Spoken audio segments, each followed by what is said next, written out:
Last వీడియోలో rice వాటర్‌ని preserve చేసుకున్నాను కదా! దానితో నేను షాంపూనైతే ప్రిపేర్ చేసుకున్నాను. వీడియోని లాస్ట్ వరకు చూడండి. చాలా యూజ్‌ఫుల్ వీడియో. 100% రిజల్ట్ ఉంటుంది.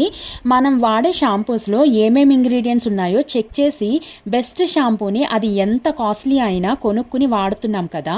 ఆ షాంపూలో ఎక్కువ రోజులు నిల్వ ఉండటం కోసం దానిలో కెమికల్స్ అనేవి యాడ్ చేస్తారు. దానివల్ల అందులో ఎంత మంచి ఇంగ్రీడియెంట్స్ ఉన్నా సైడ్ ఎఫెక్ట్స్ కూడా లేకపోలేదు. కాబట్టి అంత కాస్ట్ పెట్టి ఆ షాంపూస్ని కొనుక్కునే కన్నా ఈజీగా ₹1 షాంపూతోనే మనం ఇన్స్టెంట్గా ఇంట్లోనే ప్రిపేర్ చేసుకోవచ్చు. దానికోసం నేను వాడే ఇంగ్రీడియంట్స్ మెంతులు, రోజ్మెరీ లీవ్స్, ఆనియన్, ఉసిరి, కరివేపాకు, రైస్ వాటరు, ఫ్లాక్స్ సీడ్స్ ఇవన్నీ నైట్ నానబెట్టి ఆ వాటర్ని ఎక్స్ట్రాక్ట్ చేసి అందులో నేను ₹1 షాంపూని యాడ్ చేస్తాను. దీనివల్ల హెయిర్ స్ట్రాంగ్ అవుతుంది, సిల్క్ అవుతుంది, హెయిర్ గ్రోత్ అనేది 100% మీరు ట్రై చేసి నాకు కామెంట్ సెక్షన్లో చెప్పండి. Thank you.